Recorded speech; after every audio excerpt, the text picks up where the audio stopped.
آپ میں سے ہر ماں اپنا عمل دیکھے، کیا میں فرائض کو پورا کرنے والی ہوں؟ کیا میں حرام سے بچنے والی ہوں؟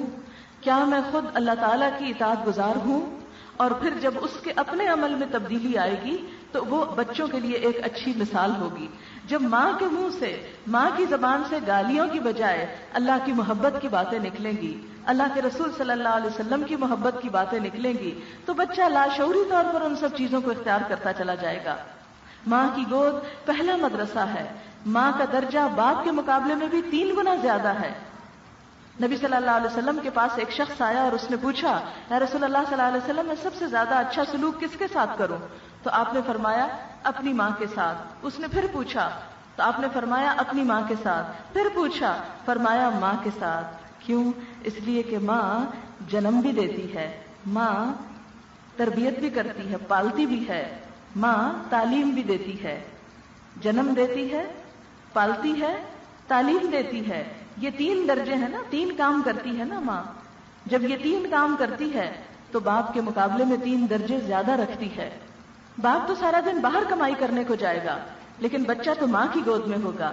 بچہ تو ایک ایک ایکشن اور ایک ایک چیز ماں سے سیکھے گا. اور آپ دیکھیں گے کہ جو مائیں اپنے بچوں کے اندر صرف گفتگو کے ذریعے، صرف رات کی کہانیوں کے ذریعے اللہ کی محبت پیدا کر دیتی ہیں، وہ بچے بڑے ہو کر بھی جب کوئی مشکل پیش آتی تو یہ کہتے ہیں اللہ تعالیٰ آپ مدد کر دینا، میرا یہ حساب کا سوال مجھ سے حل نہیں ہو رہا، آپ مجھے سکھا دینا. وہ پھر اللہ سے مدد مانگتے ہیں. ان کا تعلق اللہ تعالیٰ سے خود بخود ڈیولپ ہوتا چلا جاتا ہے. اور اسی طرح جب بچے جوان ہو جائیں تو بھی ماں سے کبھی بھی وہ بے نیاز نہیں ہو سکتے. اگر آپ اپنی زندگی میں، اپنے دن میں ایک تھوڑا سا وقت مقرر کر لیں کہ لے بیٹھے بچوں کو، اگر چھوٹے ہیں تو کہانی سنائیں. آپ دیکھیں کہ میرا شیڈیول انتہائی مصروف ہوتا ہے، صبح بھی، شام بھی، رات بھی، لیکن رات کا وقت ایسا ہوتا ہے کہ جس میں اپنے چھوٹے سے بچے کو ضرور سلاتے ہوئے چند باتیں ضرور سکھاتی ہوں. جو دن میں قرآن میں پڑھاتی ہوں ان میں سے چند موٹی موٹی باتیں بالکل بچے کے لیول پر ایک کہانی سی بنا کے اس کو سکھا دیتی. پچھلے ہفتے ہم سورۃ النحل پڑھ رہے تھے تو شہد کی مکھی کے بارے میں بڑا اچھا ذکر آتا ہے، بہت خوبصورت آیات ہیں. تو 2-3 دن میں نے شہد کی مکھی کی کہانی کہ وہ کیسے اڑتی ہے، کیسے رس چوستی ہے، کیسے شہد بناتی ہے، کتنے پھولوں کا رس چاہیے ہوتا ہے، مکھی کی عمر کتنی ہے اور کوئین مکھی کتنے انڈے دیتی ہے. اب آپ دیکھیں کہ یہ چھوٹی چھوٹی باتیں. پھر اسی طرح چڑیا کی کہانی، چڑیا کیسے اڑتی ہے، ہم کیوں نہیں اڑ سکتے؟ قرآن پاک میں آتا ہے نا کہ تم نے دیکھا نہیں ان پرندوں کو کس طرح ہوا نے انہیں تھام رکھا ہے، انہیں اللہ کے سوا کون تھامے ہوئے ہے. اب یہ پرندے اڑتے سب کو نظر آتے ہیں، اس میں ہمیں ہمارا رب کیوں نہیں نظر آتا؟ اس لیے نہیں نظر آتا کہ ہم نے کبھی اس طرح سوچا نہیں. تو اپنے بچوں کو ایسی سوچ دیں، لیکن آپ سوچ کہاں سے دیں گے؟ اسی وقت دیں گے نا جب آپ کے پاس سوچ ہوگی، جب آپ کہیں سے لے رہے ہوں گے، آپ کا خزانہ بھرا ہوا ہوگا. بچہ روتا ہے، فٹافٹ ٹافی نکال کے دے دیتی، کیونکہ ٹافیاں ڈالی نہیں آپ نے بیگ میں، تبھی نکلتی ہیں نا، اور تبھی دے سکتے ہیں. اچھی باتیں آپ کے اندر سے کیوں نہیں بچے کے لیے نکل رہی؟ اس لیے کہ آپ نے خود اپنے اندر ڈالنے کی کوشش ہی نہیں کی. کبھی ہوا کسی درس پہ چلے گئے نہیں، کبھی کبھار کی بات نہیں. یہ ریگولر بیسس پہ اپنا پروگرام بنائیں اور روز قرآن میں سے کچھ سنیں، کچھ پڑھیں، اور پھر ان چھوٹی چھوٹی باتوں کو بچوں کو صرف کہانی کے انداز میں بتاتے چلے جائیں. اور پھر آپ دیکھیں گے کہ آپ میرے چھوٹے بچے سے پوچھ لیں کہ چڑیا کیسے گھونسلہ بناتی ہے، کیسے انڈے دیتی ہے، پھر اس میں سے بچے کیسے نکل آتے ہیں، کتنے دن کے بعد نکلتے ہیں، یہ اس کو پتا ہوگا. حالانکہ اس نے کوئی کتاب نہیں پڑھی، اس نے اسکول میں نہیں پڑھا، لیکن یہ چھوٹی چھوٹی باتیں صرف کہانیوں کے انداز میں بچے بہت کچھ سیکھ جاتے ہیں. 3 سال میں بچے کی پرسنالٹی ڈیولپ ہو چکی ہوتی ہے، اس کے اندر ڈھیروں معلومات سٹور ہو چکی ہوتی ہیں. آپ کیوں اس کو ڈمی بنا کر ٹیلی ویژن کے آگے بٹھائے ہوئے ہیں؟ کیوں اس کو کارٹون دکھا دکھا کے اس کا دماغ خراب کر دیا کہ وہ بھی ایک کارٹون ہی بن چکا؟ مسخ صورتیں. کیا ہماری تفریح کا ذریعہ صرف یہ مسخ شکلیں ہیں؟ مسخ شکلیں یعنی ہم کس میں تفریح ڈھونڈ رہے ہیں؟ ہم بچے کو کھلانا چاہتے ہیں، ہم بچے سے جان چھڑانا چاہتے ہیں، بس اس کو اس آلے کے آگے جا بٹھاتے ہیں. ہماری بجائے وہ ٹیلی ویژن ہمارے بچوں کی تربیت کر رہا ہے، اور وہ کیا کرے گا؟ اور پھر قیامت کے دن آپ کو ماں ہونے کا اجر کہاں سے ملے گا؟ آپ وہ رتبہ اور وہ مقام کے جس میں کہا گیا جنت ماں کے قدموں کے نیچے ہے، آپ کے قدموں کے نیچے سے جنت کیسے پھوٹے گی؟ اگر آپ نے بچہ ٹیلی ویژن کے حوالے کر رکھا ہے کہ وہ اٹھتے بیٹھتے چلتے پھرتے سوتے جاگتے بس اسی کے ساتھ اٹیچڈ ہے، اس لیے کہ بچے کو محبت چاہیے ہوتی ہے نا، کیئر چاہیے ہوتی ہے. جب اسے ماں سے نہیں ٹیلی ویژن سے مل رہی ہے تو اس کی ساری توجہ ٹیلی ویژن ہی ہوگا، اس کی ساری محبت اسی کے ساتھ ہوگی، اس کی ساری دلچسپی اسی کے اندر ہوگی. ماں کے ساتھ بھلا کیوں ہوگی؟ ماں سے کیا ملا اس کو؟ ماں نے تو خود پالنے میں بھی پورا کردار ادا نہ کیا، اسے نوکروں کے حوالے کر دیا. تو ٹھیک ہے، آپ کی مصروفیات ہو سکتی ہیں، آپ کی اور ذمہ داریاں ہو سکتی ہیں، آپ بیمار ہو سکتی ہیں، سب کچھ اپنی جگہ ہے، لیکن خدا کے لیے جس طرح ایک مرغی اپنے پروں کے نیچے بچوں کو لے بیٹھتی ہے، یعنی ان پروں کے نیچے ان کو پروٹیکٹ کرتی ہے تھوڑی دیر کے لیے. آپ دیکھیں سارا دن نہیں پروں کے نیچے رکھتی، سارا دن ہو بھی نہیں سکتا، وہ ان کو لے کے دانا دن کا کھلا رہی ہوتی. دیکھیں ایک مرغی، ایک جانور اپنے بچوں کو سکھا رہا ہے کھانا کیسے، ماں نہیں سکھا رہی. مرغی ان کے اندر آپس میں محبت اور پیار پیدا کر رہی ہے، ان کو ساتھ ساتھ لیے پھر رہی، اکٹھا کیے ہوئے. ہمارے بچے بکھرے ہوئے ہیں، ان کو ہم ایک ٹیبل پہ ایک جگہ ایک اکٹھا کر ہی نہیں پا رہے. کیوں؟ اس لیے کہ ہماری دلچسپی کچھ ہے، بچوں کی کچھ اور ہے، اور انڈیویجولزم کا زمانہ ہے، ہر ایک اپنی دلچسپی پہ چلے. نہیں، ہمیں وہ فرض ادا کرنا ہے کہ جو امت کی ماؤں نے کیا. اور صحابیات کے واقعات آپ اپنے لیے بھی پڑھیں، آپ سب اپنے لیے صحابیات کے کہانیاں زندگی میں ایک دفعہ ضرور پڑھ لیں کہ ان لوگوں نے کس طرح اپنے بچوں کی تربیت کی. کیونکہ ایک لیکچر میں تو میں سب کچھ کر نہیں سکتی، صرف چند ایک آپ کو مشورے دے سکتی ہوں، چند ایک باتیں بتا سکتی ہوں کہ جن پہ آپ چل کے آگے جا کے اپنے بچوں کو کچھ سکھا سکیں. اپنے بچوں کے لیے اچھا لٹریچر، اچھی کہانیاں، اچھی سٹوری بکس. آپ دیکھیں فیروز سنز نے بھی کچھ چھاپی ہیں، ادارہ بطول نے چھاپی ہیں، ادارہ حسنات نے چھاپی ہیں، دعویٰ اکیڈمی نے چھاپی ہیں، اور کچھ اداروں نے اچھی کیسٹس ان کو سنائیں کہ جس میں کہانیاں ہوں، بچوں کی کہانیاں. بہت سی ایسی کیسٹس اویلیبل ہیں، اچھی پوئمز اویلیبل ہیں، وہ ان کو سنائیں. بہت سی مائیں شکایت کرتی ہیں کہ بچے میوزک نہیں چھوڑتے. آپ نے میوزک کا آلٹرنیٹ دیا کیا ہے بچوں کو؟ جب کچھ اور مارکیٹ میں اویلیبل نہیں تو پھر ایک ہی چوائس ہے آپ کی، اور وہی آپ کرتے چلے جائیں. بہرحال چونکہ یہ معاملہ ایسا نہیں کہ ہم اس کو اگنور کر دیں، ہم سے چونکہ پوچھا جانا ہے، اس لیے ہمیں اس پر توجہ دینے کی ضرورت ہے. اور پھر سب سے بڑی بات یہ کہ اگر آپ ان کو زبانی تعلیم نہیں بھی دے رہے تو ایک ماحول دیں. ایک اچھا ماحول جو ہے وہ ایک بہترین نشو و نما کے لیے خود بخود مدد کرتا ہے. آپ دیکھیں کہ جب بچے چھوٹے ہوتے ہیں، مائیں اگر درس پہ جاتی ہیں تو عموماً بچوں کو چھوڑ دیتی ہیں کہ ہائی شور کریں گے، ٹربل کریں گے. ٹھیک ہے، اگر آپ کی کوئی ایسی ذمہ داری ہے کہ جس میں آپ کو کام کرنا ہے تو بچہ اگنور ہو سکتا ہے. لیکن عموماً کیا ہوتا ہے کہ اگر بچے ایسی مجلسوں میں شروع سے جانے لگے تو ان کے لیے یہ سب کچھ اجنبی نہیں رہتا. آپ نے حضور صلی اللہ علیہ وسلم کی وہ حدیث سنی ہوگی کہ جس میں آتا ہے کہ آپ صلی اللہ علیہ وسلم بعض اوقات نماز کم کر دیتے تھے، چھوٹی کر دیتے تھے کہ کوئی بچے کے رونے کی آواز آ جاتی تھی، آپ ماں کو اذیت نہ دیتے تھے. اب آپ خود سوچیں کہ بچے کی شور کی وجہ سے، بچے کے رونے کی وجہ سے آپ نے یہ نہیں کیا کہ بچوں کو مت لاؤ، یہ نہیں کہا کہ عورتیں مت آئیں، بلکہ کیا کیا؟ اپنی نماز چھوٹی کر دی. آپ سوچیں کہ صحابہ کرام کی کیا خواہش ہوگی کہ ایک ایک نماز نبی صلی اللہ علیہ وسلم کے ساتھ کتنی کتنی لمبی ہو، لیکن آپ نہ بچوں کو محروم کرتے تھے اور نہ ماؤں کو محروم کرتے تھے. لیکن وہ بچے بھی آہستہ آہستہ یوزڈ ہو جاتے تھے، عادی ہو جاتے تھے عبادت گاہوں میں جانے کے لیے، دین کی مجلسوں میں جانے کے لیے. ان کے اندر بھی پھر ایک شوق آئے گا.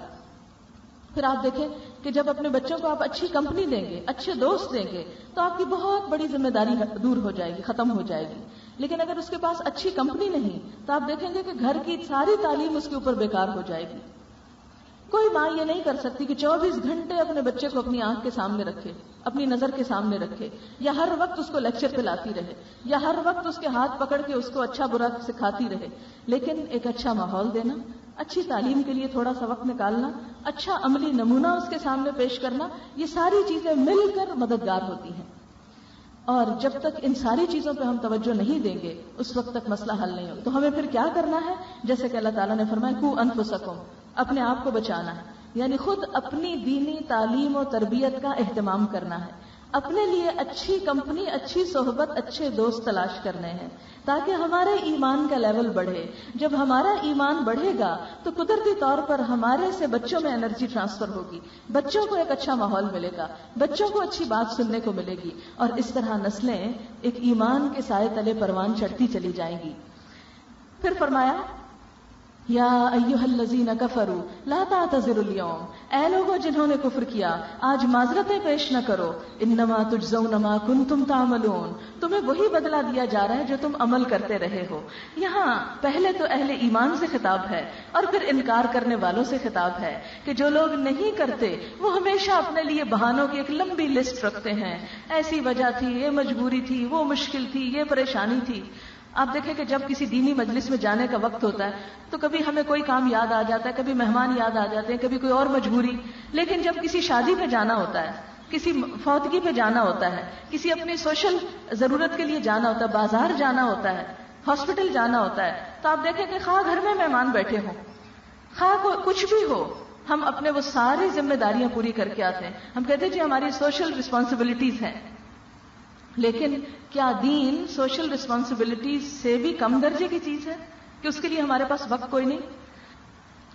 ہم اپنی معاشرتی ذمہ داریوں کو بھی اسی وقت زیادہ اچھے طریقے سے پورا کر سکتے ہیں کہ جب ہم اپنے اندر بہترین ایمان کا درجہ پائیں گے، اللہ رسول کی محبت اپنے اندر پائیں گے صلی اللہ علیہ وسلم۔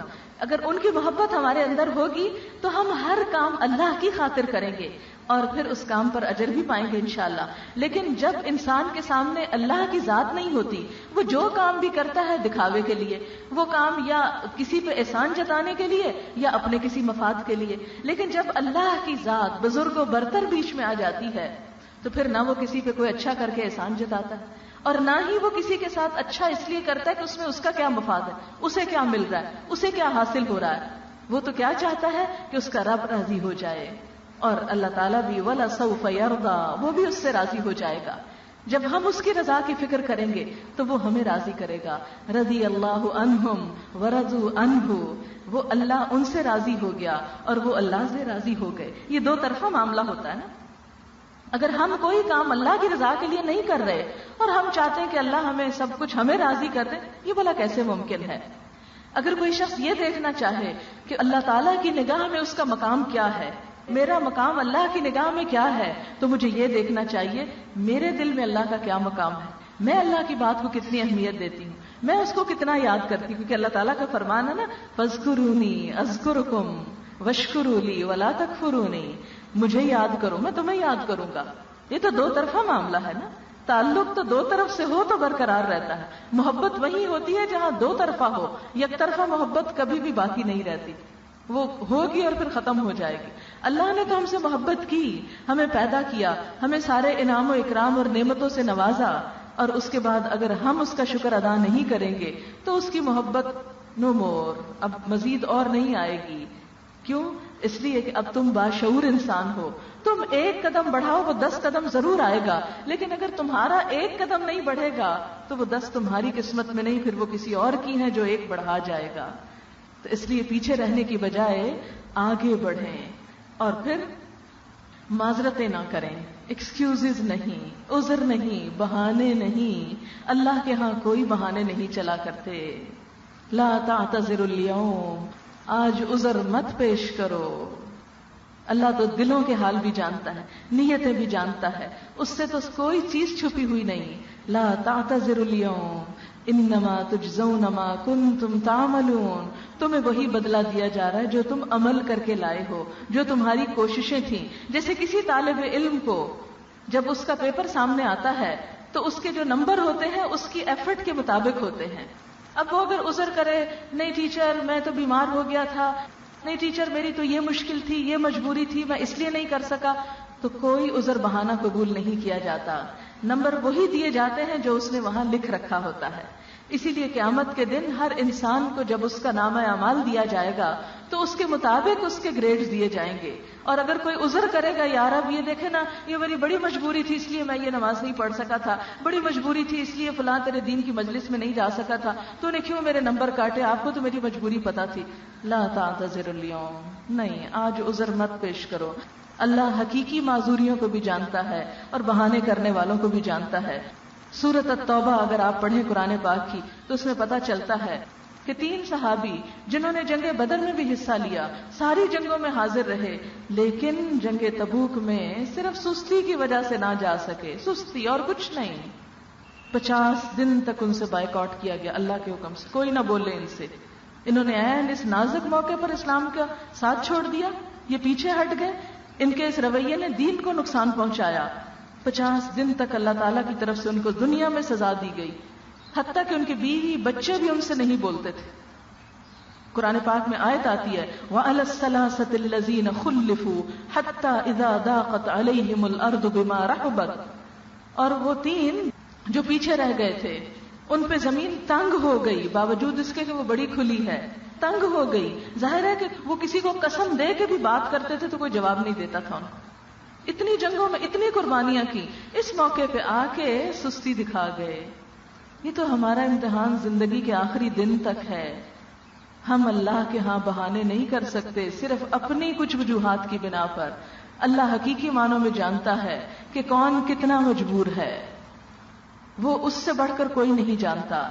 پھر فرمایا یا ایھا الذین آمنوا توبوا الی اللہ توبۃ نصوحا، اے لوگو جو ایمان لائے ہو توبہ کرو اللہ سے، توبہ خالص توبہ کرو. یعنی جو گناہ ہو چکے، جو کمی ہو چکی، جو کوتاہی ہو چکی، اس پر اللہ سے معافی مانگ لو. عسیٰ ربکم ان یکفر عنکم سیئاتکم، تو امید ہے کہ تمہارا رب تمہاری خطائیں تم سے دور کر دے گا، تمہارے پچھلے گناہوں کو معاف کر دے گا. وَيُدْخِلَكُمْ جَنَّاتٍ تَجْرِي مِن تَحْتِهَا الْأَنْهَارُ، اور تمہیں ایسے باغوں میں داخل کرے گا جن کے نیچے نہریں بہ رہی ہیں. یوم لا یخزی اللہ النبی والذین آمنوا معہ، جس دن اللہ نبی کو صلی اللہ علیہ وسلم اور آپ کے ساتھ ایمان لانے والوں کو رسوا نہ کرے گا. یعنی جنہوں نے آپ کا ساتھ دیا، جنہوں نے آپ کے طریقے پر عمل کیا، جو اپنے ہر چیز میں اللہ کے رسول صلی اللہ علیہ وسلم کی ذات کو اہم رکھتے رہے، آپ کو ہر چیز سے زیادہ ترجیح دیتے رہے، ایسے لوگوں کو اللہ قیامت کے دن نبی صلی اللہ علیہ وسلم کے ساتھ اٹھائے گا اور ان کو عزت عطا کرے گا. اور پھر فرمایا نورہم یسعی بین ایدیہم وبایمانہم، ان کا نور ان کے آگے آگے اور ان کی دائیں جانب دوڑ رہا ہوگا. یعنی قیامت کے دن انسان کے نیکیوں کا نور اس کے ساتھ ساتھ دوڑ رہا ہوگا. یہ کون سی نیکیاں ہوں گی جو نور بن جائیں گی؟ ایک تو انسان کی وہ نیکیاں جو اس کی ذاتی زندگی میں ہیں، مثلا نماز روزہ فرائض ادا کیے، نوافل سنتیں، لوگوں کے حقوق ادا کیے، سب کچھ. اور ایک نور اس کی ان نیکیوں کا ہوگا جو اس نے دوسروں کو سکھائی ہوں گی. جیسا کہ نبی صلی اللہ علیہ وسلم نے فرمایا کہ انسان کے مرنے کے ساتھ ہی اس کا نامہ اعمال بند ہو جاتا ہے. 3 چیزیں اس کو بعد میں بھی فائدہ دیتی ہیں. صدقۃ جاریہ، ایسی جگہ پیسہ لگانا کہ جس سے لوگ فائدہ اٹھاتے رہیں. جب تک وہ آپ کے لگے ہوئے پیسے سے لوگ علم حاصل کر رہے ہیں، لوگ دین کے راستے میں آگے بڑھ رہے ہیں، لوگ نیکیوں کے راستے پہ چل رہے ہیں، وہ آپ کے لیے مرنے کے بعد بھی فائدہ پہنچتا رہے گا. دوسری چیز ولد صالح یدعو لہ، نیک اولاد جو والدین کے لیے دعائیں کرتی ہے، وہ مرنے کے بعد بھی انسان کی نیکیوں میں اضافے کا سبب ہوتی ہے. اور تیسری چیز جو انسان کے لیے مرنے کے بعد فائدہ دیتی ہے او علم ينتفع به، ایسا علم جس سے لوگ فائدہ اٹھائیں. اس کام میں اگر آپ مال لگاتے ہیں، جان لگاتے ہیں، وقت لگاتے ہیں، خود نکلتے ہیں، لوگوں کو بتاتے ہیں، آپ نے جو بات آج یہاں بیٹھ کے سنی اسے گھر جا کے اپنے بچوں کو سناتے ہیں، وہ آگے یاد رکھ کے اپنے بچوں کو سنائیں گے، وہ آگے معاشرے کے اندر پھیلائیں گے. جہاں تک آپ کی بات پہنچتی چلی جائے گی، آپ کی جتنی کوشش اس میں شامل ہوگی، وہ سب آپ کا نور بن جائے گا. نبی صلی اللہ علیہ وسلم نے فرمایا قیامت کے دن کچھ لوگوں کا نور مدینہ سے صنعاء تک ہوگا. صنعاء یمن کا علاقہ ہے، 1500 میل کے فاصلے پر، اتنا دور. کچھ کا عدن تک ہوگا، کچھ کا اس سے قریب. کچھ ایسے ہوں گے جن کا نور صرف ان کے پاؤں کے ساتھ ساتھ ہوگا، کچھ ایسے ہوں گے کہ جن کا صرف انگوٹھے میں چمک رہا ہوگا. اور منافقوں کو ان کی نیکیوں کے بدلے میں شروع میں کچھ روشنی دی جائے گی لیکن جلد ہی چھین لی جائے گی، اور اس وقت وہ پریشان ہوں گے کہ یہ کیا ہو گیا.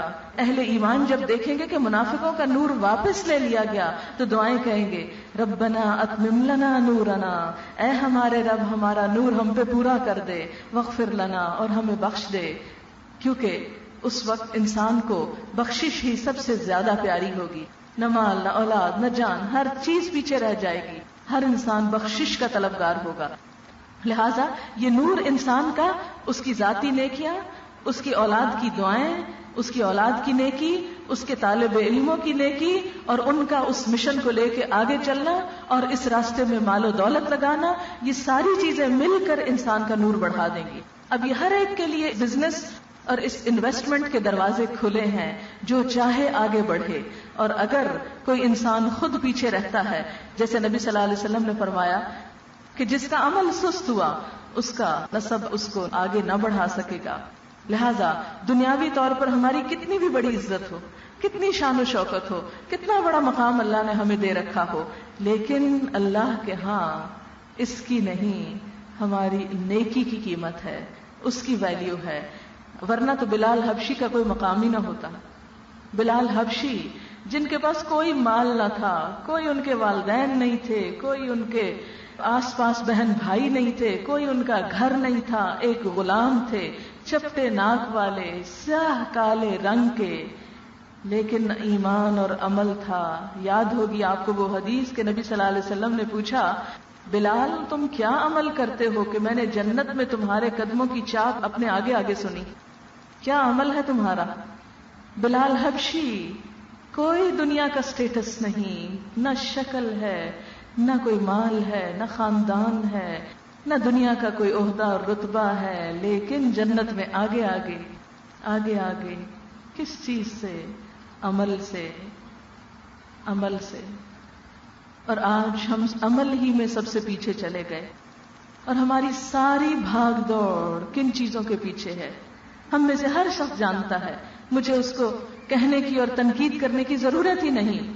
ہم میں سے ہر شخص اپنی روٹین پر، اپنی زندگی پر غور کرے، کس چیز میں بھاگ رہا ہے، کس چیز کی فکر اس کو ستائے ہوئے ہے، کس غم میں وہ مبتلا ہے، کس چیز میں دن رات گزر رہے ہیں. کیا یہی چیزیں جنت میں لے جانے والی ہوتی ہیں؟ خود فیصلہ کرنا ہے ہم کو، کسی اور کو ہمارے لیے نہیں سوچنا، ہمیں خود اپنے لیے سوچنا ہے. اور بہنوں یاد رکھیں، جب تک ہم خود اپنا بھلا نہیں کریں گے کوئی کسی کا زیادہ نہیں کر سکتا. آپ دیکھیں بچے ذرا بڑے ہو جاتے تو ماں باپ کہتے ہیں اب خود کام کرو، بچے تھوڑی ہو، ہم کب تک تمہارا کریں گے. ماں جو سب رشتوں میں زیادہ پیار کرتی وہ کہتی اپنے لیے خود کچھ کرو، وہ بچے کو چھوڑ دیتی جاؤ خود کرو، اب میں نہیں تمہارے لیے کر رہا. بچیوں کی شادیاں آپ کر دیتے ہیں، کیا ہوتا ہے؟ ساری ذمہ داریاں خود اٹھاتی. بچے پیدا کرتی ہیں، نہیں سنبھال سکتی، نہیں پال سکتے، آپ کہتے بھی اب پیدا کیے پالو ان کو، ہم کہاں تک تمہارے ساتھ رہیں گے. اور پالنے پڑتے ہیں، پال لیتی ہیں پھر. تو بالکل اسی طرح آخرت کے معاملے میں بھی ماں باپ کا کیا کام نہیں آئے گا، اپنے لیے خود کرنا ہوگا. اور پھر یہاں خاص طور پر واضح کر دیا گیا آگے دو مثالوں کے ذریعے. اگلی آیت ہے یا ایھا النبی جاہد الکفار والمنافقین واغلظ علیہم. اے نبی صلی اللہ علیہ وسلم کفار اور منافقین سے جہاد کیجیے اور ان پہ سختی کیجیے، اور ان کا ٹھکانہ جہنم ہے اور وہ برا ٹھکانہ ہے. سوال یہ پیدا ہوتا ہے کہ نبی صلی اللہ علیہ وسلم تو رحمت للعالمین تھے، انہیں کیوں کہا جا رہا ہے سختی کیجیے؟ یہ کس قسم کی سختی ہے؟ اور یہاں جہاد کی بات ہے. ہاں جب آپ کو اپنی اولاد کی اصلاح کرنی ہے، جب خود اپنے لیے تزکیہ نفس کرنا ہے تو آپ کو جہاد کرنا ہے. سب سے پہلے تو خود اپنی خواہشات کے خلاف جہاد کرنا ہے، اپنے نفس کے خلاف جہاد کرنا ہے، پھر اپنے ہی گھر میں جہاد شروع ہو جاتا ہے.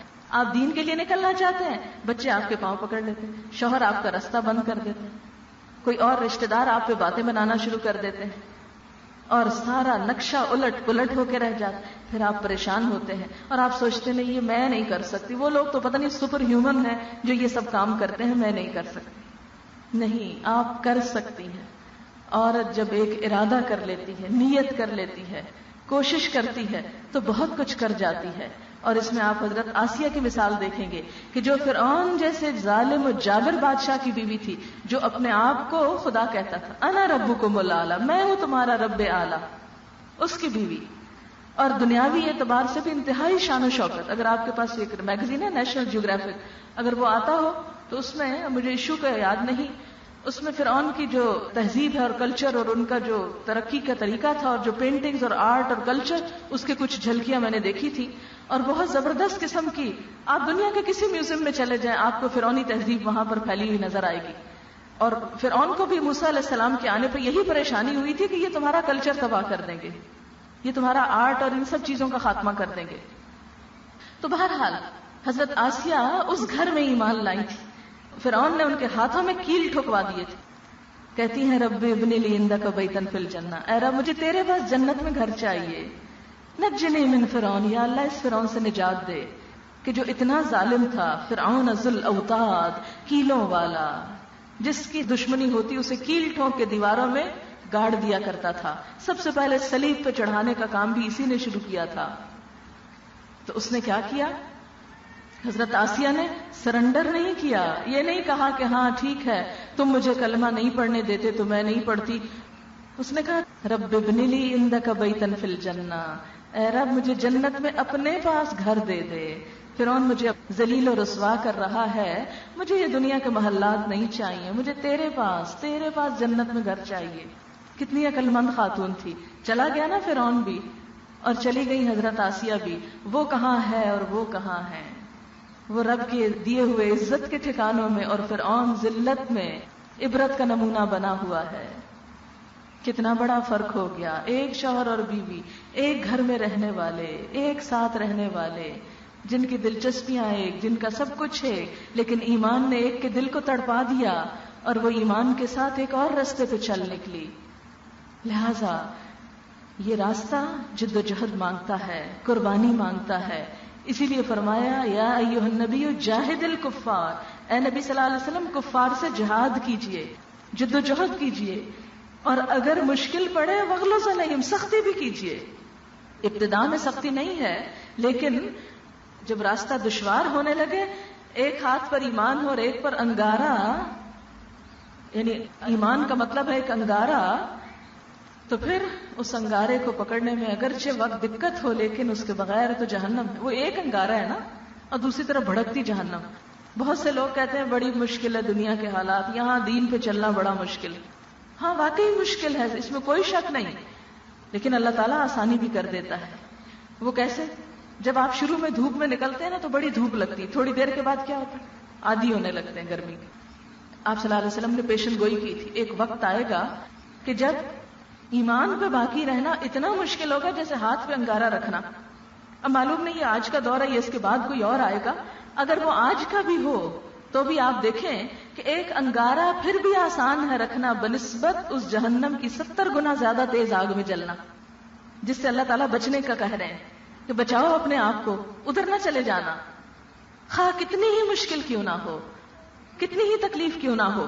جیسے کہ آپ دیکھتے ہیں کہ صحابہ کرام کے اوپر حضرت سمیہ کا کردار آپ کے سامنے ہے کہ جنہیں برچھا مار کے ہلاک کر دیا گیا. اسلام کی پہلی شہیدہ ہونے کا لقب مل گیا. سب سے پہلا شہید مرد نہیں عورت نے قربانی دی. سب سے پہلے ایمان بھی عورت لائی تھی حضرت خدیجہ کی شکل میں. عورت بہت کچھ کر سکتی، عورت اپنے آپ کو کمزور نہ سمجھے.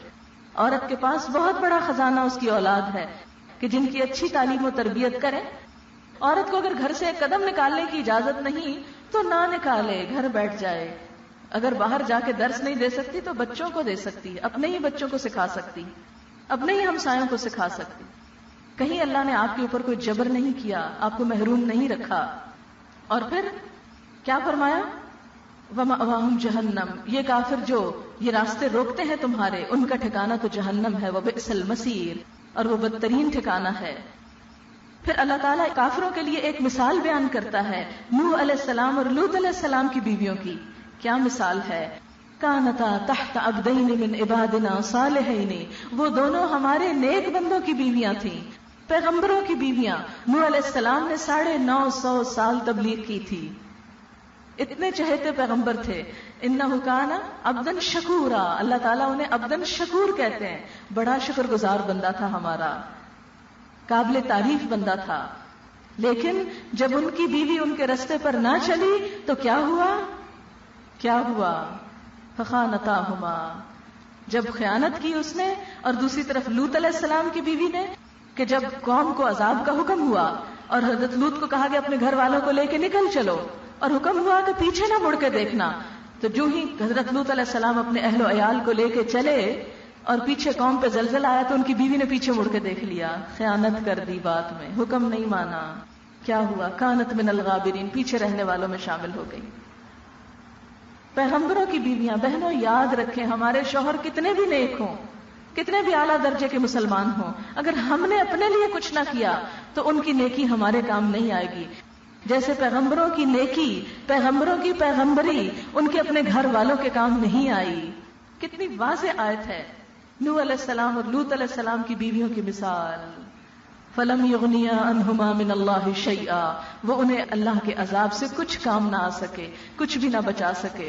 نبی اکرم صلی اللہ علیہ وسلم نے جب اسلام کی تبلیغ شروع کی تو سب گھر والوں کو کھانے پہ بلایا اور اس پہ کہا، ایک ایک خاندان کے ایک ایک فرد کو خطاب کیا کہ تم اپنے لیے خود کچھ کر لو، میرا نبی ہونا تمہارے کام نہ آئے گا۔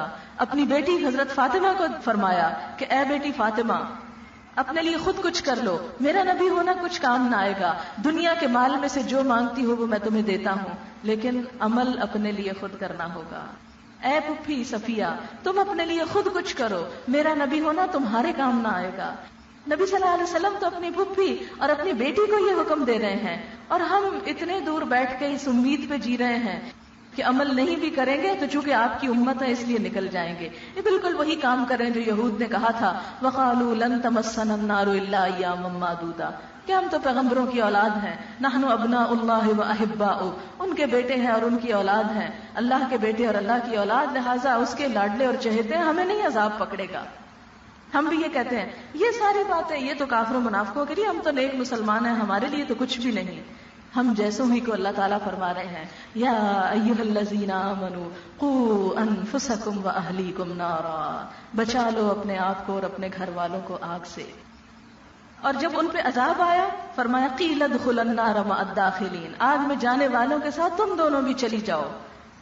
یہ نہیں سوچا اللہ تعالیٰ نے کہ ہائے نبی کی بیوی ہے نہ جائیں، چلے چھوڑ دیتے ہیں۔ دنیا میں تو یہ ہوتا ہے نا کہ اگر ایک عورت بالکل پڑھی لکھی نہیں، کوئی قابلیت نہیں، کچھ نہیں، لیکن کسی بڑے آدمی کی بیوی ہوتی ہے تو وہ بھی بڑی بن جاتی، اس کی اپنی ذاتی قابلیت کچھ کاؤنٹ نہیں کرتی۔ لیکن دین میں اللہ کے ہاں ایسا نہیں ہے۔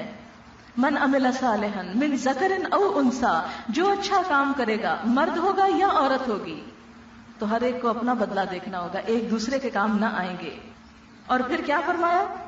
وَضَرَبَ اللَّهُ مَثَلًا لِّلَّذِينَ آمَنُوا، ایمان والوں کو اللہ تعالیٰ ایک مثال دیتا ہے، امرأۃ فرعون، فرعون کی بیوی کی، اذ قالت، جب کہنے لگی، رب ابن لی عندک بیتا فی الجنہ، اے میرے رب میرے لیے جنت میں اپنے پاس گھر بنا دے، ونجنی من فرعون وعملہ، مجھے فرعون اور اس کے عمل سے نجات دے، ونجنی من القوم الظالمین، اور مجھے ظالم قوم سے نجات دے، ومریم ابنۃ عمران التی احسنت فرجہا، اور مریم جو عمران کی بیٹی تھی جس نے اپنی شرمگاہ کی حفاظت کی، اپنی عزت و عصمت کی حفاظت کی، فنفخنا فیہ من روحنا، تو ہم نے اپنی روح میں سے اس میں پھونک دیا، وصدقت بکلمات ربہا، اور ان کی خصوصیت کیا تھی کہ اس نے اپنے رب کی باتوں کی تصدیق کی۔